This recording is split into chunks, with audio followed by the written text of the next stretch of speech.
The talk show host leaned back in his leather chair, smiled at the camera with the easy confidence of a man who had never been challenged in his own studio, and asked Bruce Lee if Chinese martial arts was anything more than dancing with sound effects. Notice the exact moment Bruce's expression shifts, because what he does in the next 45 seconds, while 3 million people watch live across America, will either destroy his career or define his legacy. The interview had started well enough. The Charlie Morton Show aired every Thursday night at 9 o'clock on a Los Angeles station that reached most of Southern California, and tonight's episode had been promoted for weeks as a special look at the martial arts craze sweeping America. Bruce Lee, the man everyone was talking about, the martial artist who moved like no one had ever seen, would be appearing live to discuss his philosophy and demonstrate his skills. Write in the comments, where are you listening to this story from? And what time is it right now? The studio was smaller than it looked on television. 4 cameras surrounded a modest set, dressed to look like an upscale living room. Leather chairs that creaked slightly when you shifted your weight. A coffee table with a glass top that reflected the overhead lights. Artificial plants in brass pots that had collected a thin layer of dust. And a backdrop painted to resemble floor-to-ceiling bookshelves filled with leather-bound volumes that no one had ever read. The air smelled of hot lights and hairspray, the particular scent of live television in 1970. Cables snaked across the floor like black serpents, and crew members in headsets moved with the practiced efficiency of people who had done this 1,000 times before. A studio audience of perhaps 80 people sat in tiered rows behind the cameras, their faces alternating between shadow and brightness as the key lights swept across the set. Charlie Morton was a man in his mid-50s with silver hair that he had styled the same way for 2 decades, a practiced smile that could shift from warm to predatory in an instant, and the particular brand of casual arrogance that came from 20 years of controlling conversations on camera.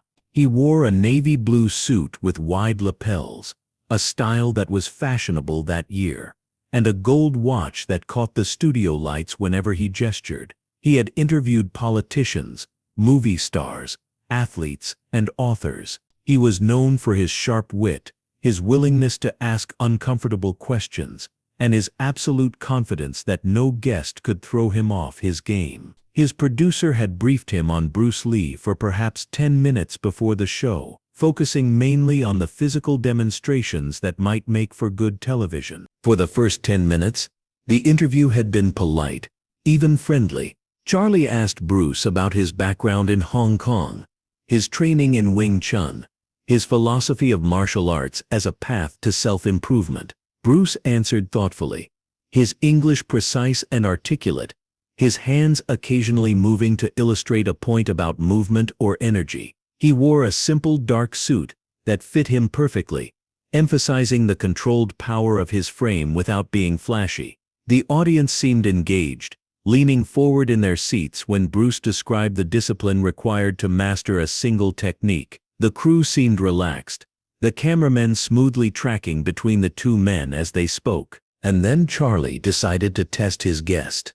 "Now Bruce," Charlie said, crossing his legs and adopting the tone of a man about to say something he found tremendously clever, "I have to ask you something that I think a lot of our viewers are wondering. With all due respect to your traditions and your culture." Wait, because the pause that follows is deliberate. Charlie Morton knows exactly what he's doing. He's building tension for the audience, setting up what he thinks will be an entertaining moment of television. He has no idea that he's about to step into territory that will define how 3 million people remember this night. Is any of this actually real? I mean, I've seen the movies, I've seen the demonstrations, but when I watch martial arts, I see a lot of he waved his hand dismissively, dancing, kicking the air, making sounds. Is Chinese martial arts anything more than choreographed performance? The studio went quiet, the kind of quiet that happens when everyone simultaneously realizes that something has shifted,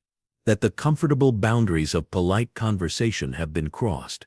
A camera operator glanced at his colleague.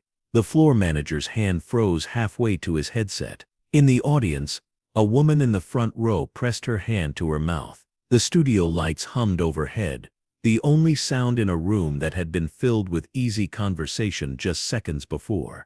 Listen to what Bruce does in this moment, because it reveals everything about who he was as a martial artist and as a man. He didn't react immediately. He didn't flush with anger, or lean forward aggressively, or raise his voice. Instead, he sat perfectly still for perhaps 3 seconds, an eternity on live television, and looked at Charlie Morton with an expression that was impossible to read. Not angry, not offended, something closer to curiosity, as if he was genuinely interested in understanding what had just been said to him. "That's an interesting question," Bruce said finally.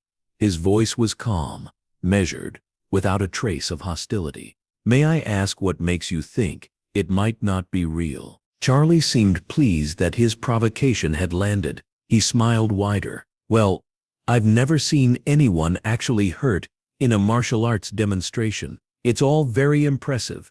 The spinning and the kicking and the—" He made a karate chop motion with his hand and added a mocking "hey-ya" sound effect. A few people in the audience laughed nervously. Stop for a moment and understand what Bruce was facing.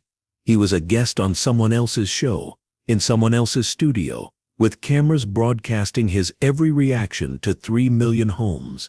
If he lost his temper, he would confirm every stereotype about martial artists being violent and uncontrolled. If he backed down, he would look weak, and everything he had said about discipline and mastery would ring hollow. There was no obvious right answer. But Bruce Lee hadn't spent his entire life studying martial arts just to learn how to fight. He had studied how to think, how to wait, how to find the response that his opponent wasn't expecting. "I see," Bruce said, nodding slowly as if he was genuinely considering Charlie's point. "So your concern is that martial arts is theatrical, that it looks impressive but has no practical application." "Exactly."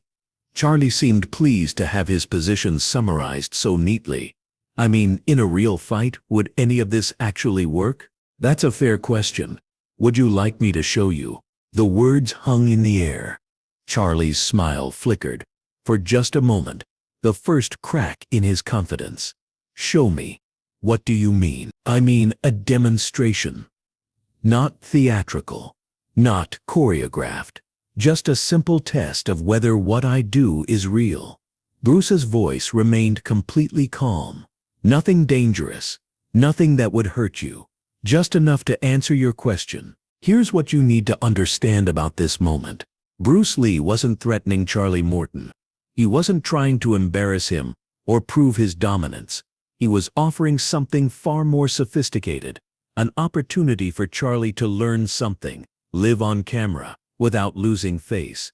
It was a gift disguised as a challenge. Charlie looked at the cameras, then at his producer standing just off set, then back at Bruce. The audience was silent, waiting. This was better television than anyone had expected, and Charlie was too experienced to let the moment pass. "All right," he said, standing up from his chair and straightening his jacket. "Show me what you've got, Bruce. But go easy on me.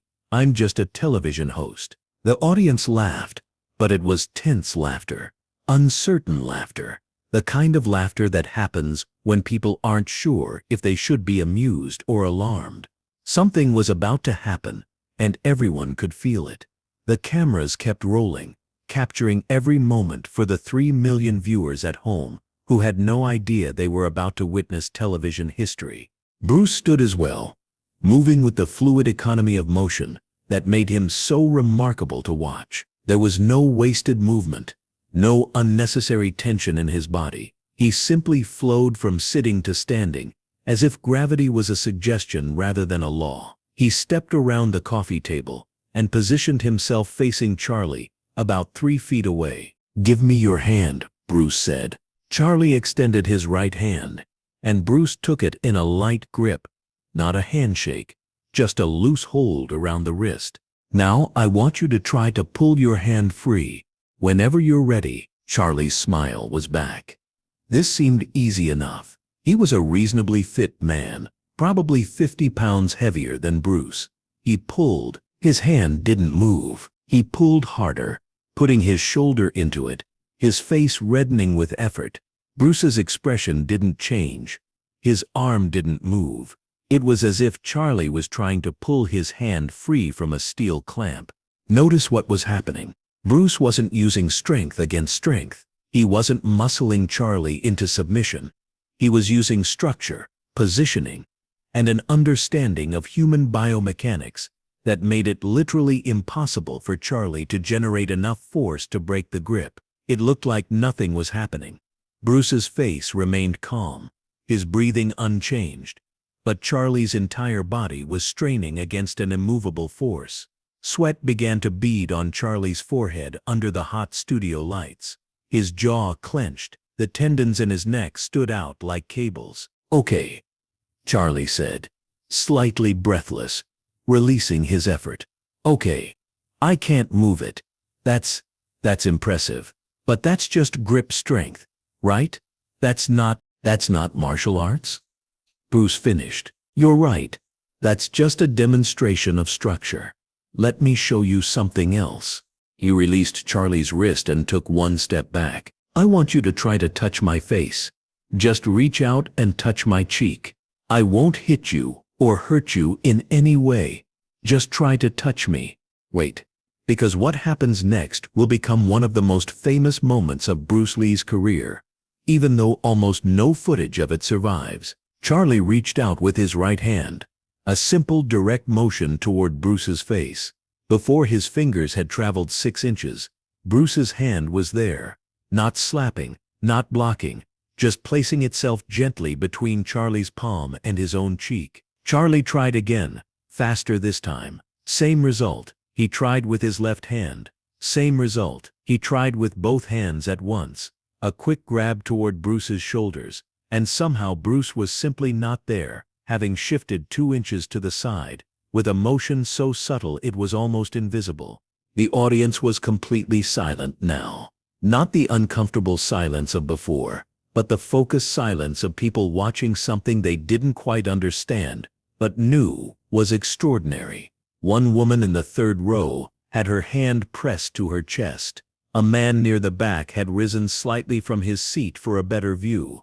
The cameramen had stopped their usual movements, holding their shots steady on the 2 figures in the center of the set. "One more," Bruce said. He reached out and placed his index finger lightly against Charlie's chest, just below the sternum. The touch was so gentle, it barely dented the fabric of Charlie's shirt. "I'm going to push you, not hard, just with one finger. I want you to try not to move." Charlie braced himself, setting his feet wide apart, lowering his center of gravity, bending his knees slightly. He was taking this seriously now. His hands came up slightly, ready to catch himself if needed. He had been an athlete in college, a wrestler, and he knew something about balance and leverage. Bruce pushed. Charlie staggered backward, 3 full steps before catching himself on the armrest of his chair. One finger. No wind-up, no visible effort, just a slight forward motion of Bruce's hand, and a man 50 pounds heavier had been sent stumbling across the set like a leaf blown by an unexpected wind. Listen to the sound of the studio audience in this moment. It started as a gasp, then built into applause, then became something closer to awe. These were people who had come to watch a talk show, and instead had witnessed something that didn't fit into any category they understood. Charlie Morton straightened his jacket and returned to his chair, and when he looked at Bruce, something had changed in his expression. The smirk was gone. The condescension was gone.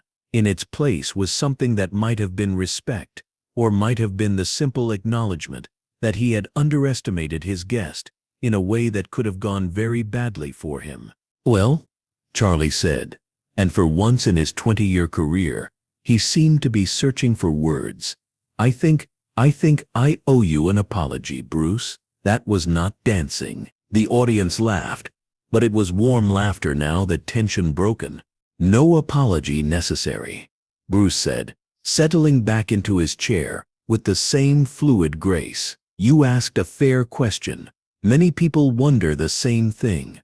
The difference between performance and reality is not always obvious from the outside. Here's something the television audience didn't see, because the cameras couldn't capture it. When Bruce sat down, he caught the eye of his wife Linda, who was watching from the wings just offset. She had seen him handle provocations before, had watched him navigate the complex waters of being a Chinese man in American entertainment, had witnessed countless moments when he could have responded to disrespect with force, and every time, he had chosen a different path. Not weakness, not submission, something more difficult. The discipline to respond with exactly the right amount of force, no more and no less. She smiled at him.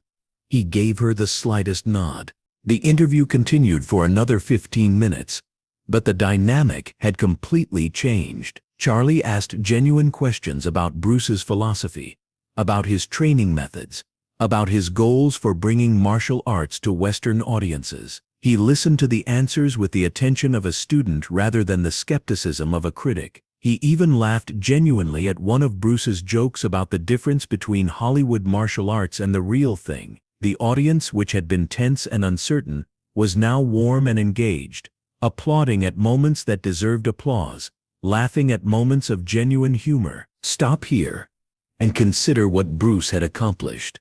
He had been insulted on live television in front of 3 million people. He could have walked off the set. He could have lost his temper and confirmed every stereotype about martial artists being hot-headed and violent. He could have hurt Charlie Morton, physically hurt him, and claimed it was a demonstration gone wrong. Any of those responses would have been understandable. None of them would have been right. Instead, he had done something far more difficult. He had turned a moment of disrespect into a teaching opportunity. He had demonstrated his skills without humiliating his opponent. He had answered the question, "Is this real?" in a way that left no doubt, while also leaving Charlie's dignity intact. He had won without making anyone lose. That's the martial art that has no name. The discipline that can't be practiced on a heavy bag or perfected in a sparring session. The ability to respond to aggression with precision instead of force. The show ended at 10 o'clock. The closing credits rolling over a freeze frame of Bruce and Charlie shaking hands, and Bruce spent another 30 minutes in the studio, greeting audience members who wanted to shake his hand or ask questions about training. The house lights came up, revealing the ordinary reality behind the television magic. The cables on the floor, the scaffolding holding the lights, the painted backdrops that looked so convincing on camera. Several people mentioned that they had been skeptical before the show, but were now considering taking up martial arts. One woman said she was going to sign up her teenage son, who had been struggling with confidence issues at school. A man in his 60s said he had been a boxer in his youth and had never seen anyone move like Bruce. Notice what Bruce did with each of these interactions. He didn't boast. He didn't replay the moment with Charlie or claim any kind of victory. He simply listened, answered questions, and encouraged people to find whatever path to self-improvement worked for them. The confrontation was already behind him. He had moved on. But Charlie Morton had not moved on. As Bruce was preparing to leave, the host approached him in the hallway outside the green room. "Bruce, wait a moment." Bruce turned. His expression was neutral, open. He had no idea what Charlie was going to say, but he was prepared for anything from another insult to an awkward attempt at reconciliation. "I want to apologize. Properly, I mean. Not just the thing I said on camera." Charlie looked uncomfortable. A man who was not used to admitting he had been wrong, who had built a career on always having the upper hand.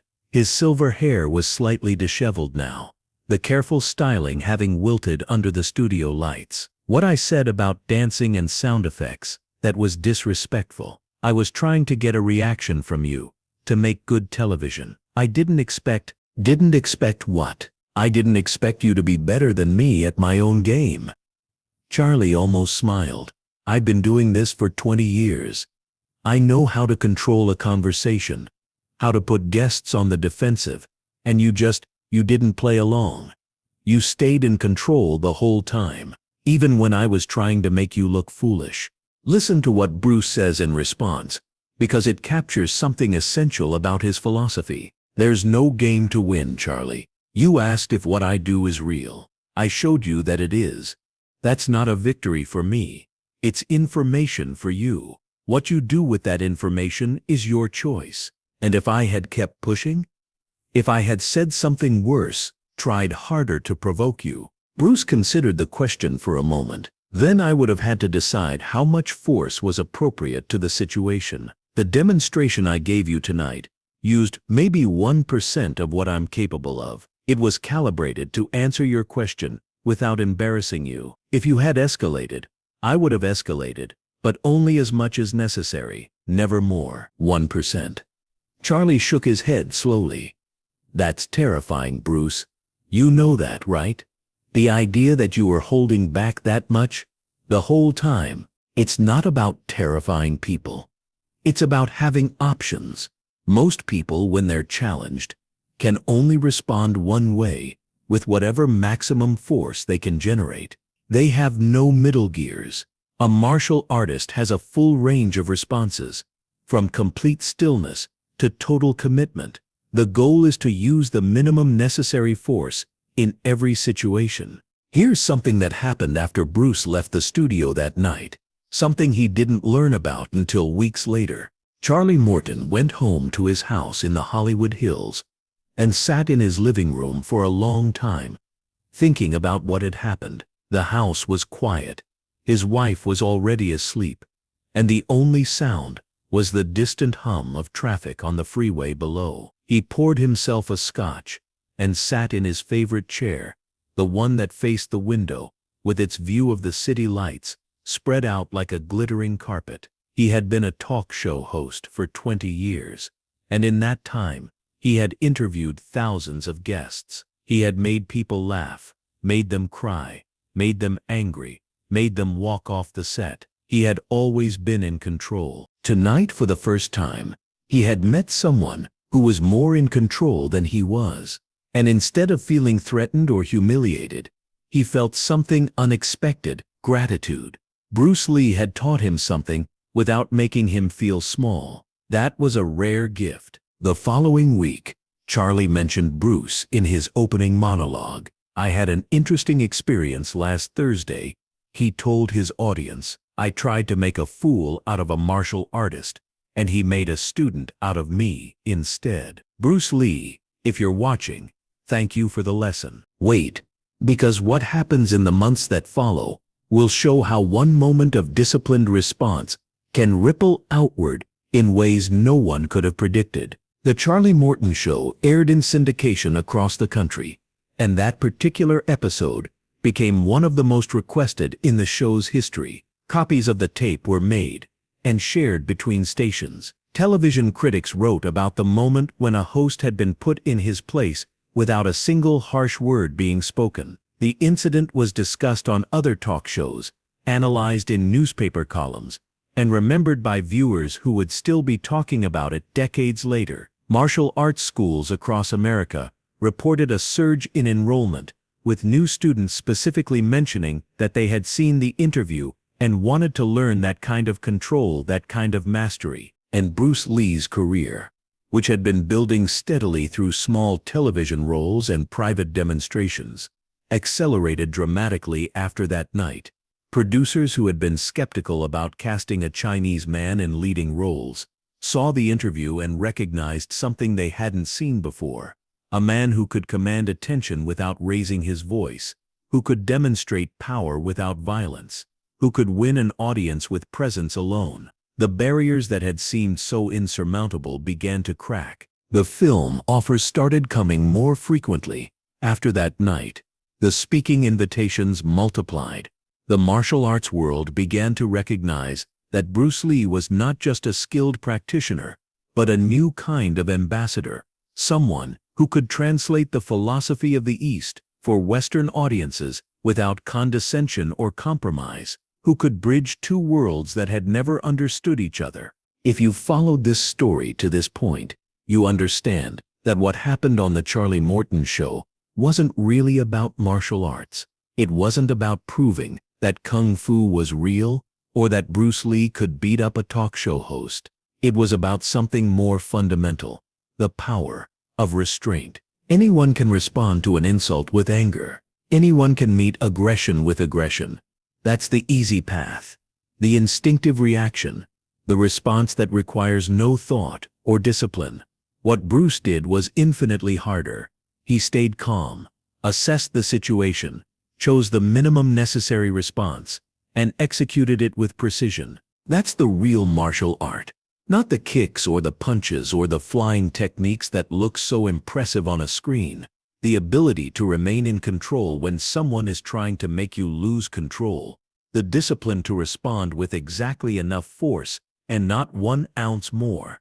If you want to hear about another moment when Bruce Lee faced a test of that discipline, a day on a film set, when a prop knife turned out to be real steel, and a split-second decision saved a man's life, tell me in the comments. And while you're there, let me know, have you ever been in a situation where someone tried to provoke you, and you found a way to respond that surprised even yourself? Some lessons you learn in the dojo, some lessons you learn in the ring, and some lessons you learn on live television.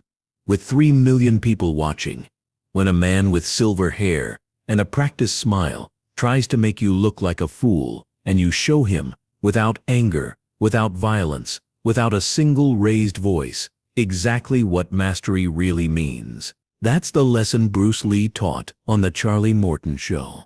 That's the lesson 3 million viewers learned that night. And that's the lesson that matters more than any technique he ever demonstrated. The willingness to stay calm under pressure, the discipline to choose your response carefully, and the understanding that true power is not about how much force you can generate. It's about how precisely you can control it. That's what Bruce Lee showed America on that Thursday night in the spring of 1970. And that's what the world is still learning from him today, one lesson at a time.